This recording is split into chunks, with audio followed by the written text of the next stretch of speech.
விஜய் எதிர்த்து நீங்க நிக்கிறதுக்கான வாய்ப்புகள் இருக்கா சார்? களமிறங்க நாங்க ரெண்டு பேரும் என்ன பகையா? அண்ணன் தம்பி தான் நாங்க ரெண்டு பேரும். அவரை எதிர்த்து போடுறதுக்காக நாங்க கட்சி ஆரம்பிச்சு வேலை செய்யறேன்னு நினைக்கிறீங்க?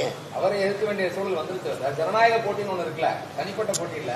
நான் கேட்கறது உங்களுக்கு விஜய் வருவாரு கட்சி ஆரம்பிக்கிறது தான் நான் கட்சி ஆரம்பிச்சு 15 வருஷமா போராட்டி இருக்கேன். நீங்க இந்த தேர்தல் அப்படி போட்டியிட வாய்ப்பு இருக்கான்னு கேள்வியே தப்பு.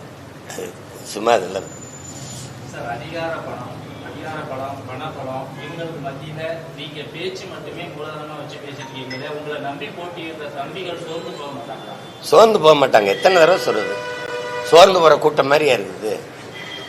சோர்ந்து போற கூட்டம் மாதிரி இருக்குதா? இப்ப மே 18க்கு ஒரு கூட்டம் தான். எல்லா ஊடகங்களும் மாநாடு நீங்க வெறும் கூட்டம் தான். ஒரு இன எழுச்சி கூட்டம். எங்க இனம் கொல்லப்பட்ட நாள்ல ஒரு கூட்டம். எத்தனை ஆயிரம் பேர் கூடாங்க. ₹1 நாங்க காசு கொடுக்கல. அவங்களே பேருந்து பிடிச்சு அவங்களே வாகனங்களை வச்சு எங்க பிள்ளைகள் வந்து கூடாங்க. சோற கூட்டம் அது. 5வது முறையும் இத்தனை 4 முறை பொது தேர்தலில் தோத்துருக்கேன். உள்ளாட்சியில தோத்துருக்கோம். கேளுங்க, இடைத்தேர்தல் எல்லாம் போட்டிட்டு இருக்கோம். தோல்வி கண்டு அஞ்சிருக்கா. அதிமுக போட்டியிடாம விலகி இருக்குது இடைத்தேர்தலில். ஆளுங்கட்சி அதிமுக ஆளும்போது திமுக இடைத்தேர்தலில் போட்டியிடாம விலகி இருக்குது. ஆனா நாங்க எந்த இதுவும் இல்லாத சின்ன பசங்க தான். ஏதாவது ஒரு இடைத்தேர்தலில் போட்டியிடாம விலகி இருக்கமா பத்தியில போட்டிடுவோம்.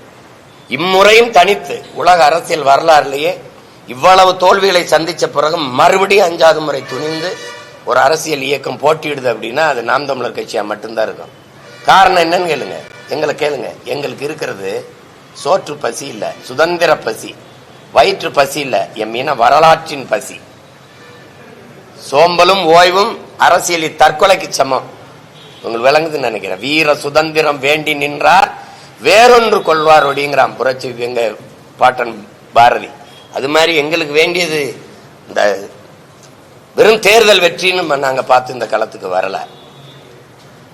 புரியுதுன்னு நினைக்கிறேன்.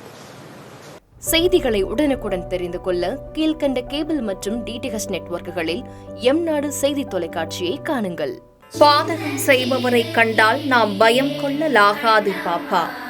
மோதி மிதித்து விடு பாப்பா, அவர் முகத்தில் உமிழ்ந்து விடு பாப்பா. அண்மை செய்திகளை உடனுக்குடன் தெரிந்து கொள்ள இணைந்திருங்கள் எம்நாடு தொலைக்காட்சியுடன்.